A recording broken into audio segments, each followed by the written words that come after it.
சில காலமாய் நானும் சிறை வாழ்கிறேன். உன்னை பார்த்ததால் தானே உயிர் வாழ்கிறேன்.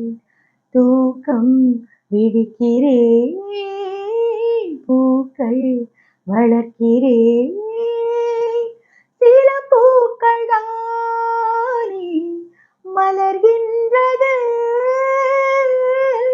பல பூக்கள் ஏனோ உதிர்கின்றது.